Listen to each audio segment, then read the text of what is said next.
Thank you. All right, so this is about an audience analysis, which may be different from some other types of studies that you've been a part of. So how many of you have filled out a survey for something? So almost everybody has filled out a survey. And typically those are done for studies so that you can find some kind of statistical significance. That is not what this is about. This is about tailoring the responses that you get from a very, very small target audience, which is this class, and tailoring your persuasive speech for this audience right here. So that's the purpose of this assignment. In our last class period, we talked about our audience's disposition. So what were some of the things that we talked about with the audience disposition? Favorable and neutral.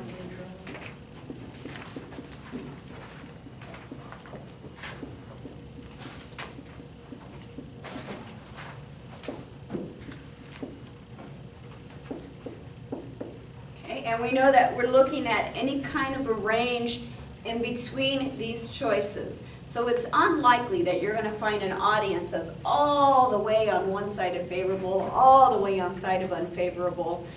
You usually have pockets in between, and then if you think of any issues that are, say, fresh in our minds, you may not feel so strongly to the favorable or unfavorable. So you could be slightly favorable, you can be slightly unfavorable, or you could fall along the lines of neutral. And again, neutrality can be individuals or a group of people that are very well informed on the topic, but they just have not made a decision where they stand. Or they could not know a lot about the topic and not care about the topic. Okay? And with those individuals, between those two different choices of neutral audiences, you need to make a decision how you're going to treat each of them. So an individual or a group that does not see the relevance of your topic, you need to spend time showing them how it's important to you. So an example of that would be if you had a younger audience that was not in college and you were trying to explain to them the relevance of a college education. Okay, you don't see it now, but in the future, when we see how economy goes up and down and how the job market changes, then you'll understand why that's important. And so you have to show relevance to those types of audiences. So that would be one of the many examples of a neutral audience that may not see the relevance of your topic. Okay, so, and we know this already, so now what we're going to move into is another aspect of the audience, which is why they're here. So a captive audience member, or audience members, they feel like they have to be present or there's some type of consequence involved. In a voluntary audience member, they're coming without any consequences involved. And we can get philosophical about this and say that, it's, we're all doing everything on our own free will and we're not really looking that deep into it. What we're looking at is if you have some kind of a goal, or if there's something that you would feel that would be taken away from you or obstruct you from your goal, then you're a captive audience member. A mandatory work meeting. Okay, you have to go to this meeting or else you get into trouble with the boss and you don't want that, or you don't get a raise, or you don't get your vacation time, or you don't get paid. That is captive. What are some examples of voluntary audiences where you go and you're just your own free will? That's the reason you're going. Maybe go see like someone who's running for presidency. Okay, all right. So political rallies can be an example of a voluntary audience. So you're going out of your own free will, and that can go either way, because if we're looking at the climate of our politics right now, we've seen, and this is a good example, we've seen people that have been very excited to see certain candidates, and we've seen protesters. Okay, these are voluntary individuals. So what we're looking at, and this is where I want to take your books, your textbooks, and I want to show you that they have some things in there that I need to add to it in order to give you a fuller idea of what this means, because they only show you one side of what this means.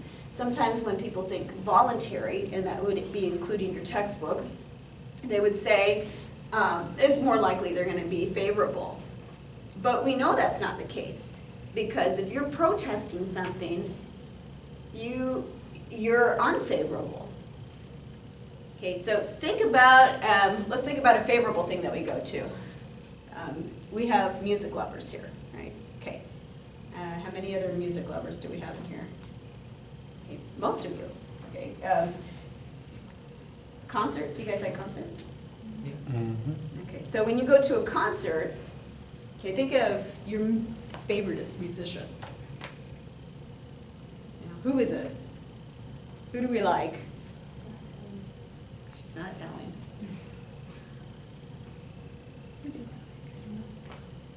The Beatles. I mean, they're not Okay. going to be performing anytime soon. Let's say contemporary, somebody that you can go to right now. Adele. Okay. All right. You guys like her? All right. Lots of head nods. Or maybe that's not your style. Maybe there's a different musician that you really like. So think of that person or that group.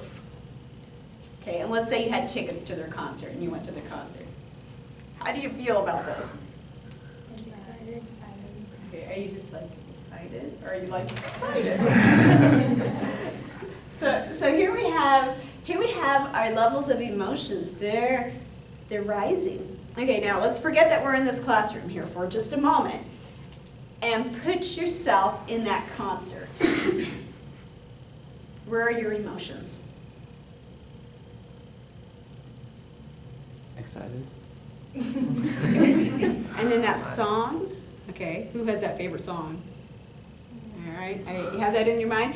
And you know how, like, right at the beginning of, they're about ready to play the song, you can hear the first few tunes, and you're like, oh, okay, this is it. I think this is my favorite song. Okay, what do we do? So you scream. Do you jump up? Yeah. Okay, so you scream, you jump up, do you dance? Sing along. Okay, so sing along, scream along, well, whatever it is. And this is an example of a voluntary favorable audience. And what we're looking at is your emotions are uncapped. You're allowed to feel however you feel and almost do anything you do. In mind, you can't be illegal before you get into trouble, but there's a lot of range. You have a lot of freedom to express yourself when it's voluntary.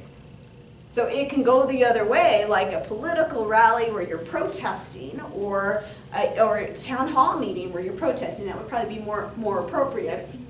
So protesting for unfavorable voluntary can have uncapped emotions. Okay.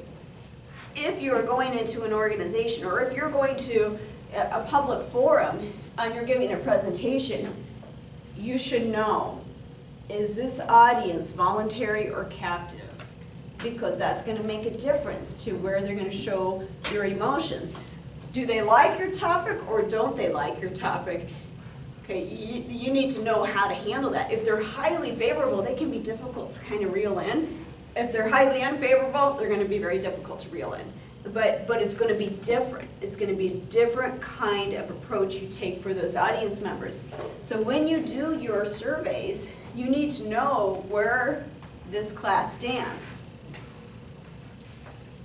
If it is captive, like a classroom environment, those emotions will be capped. Even in this class, you were a little shy to say how you would really express yourself because we're in a captive setting.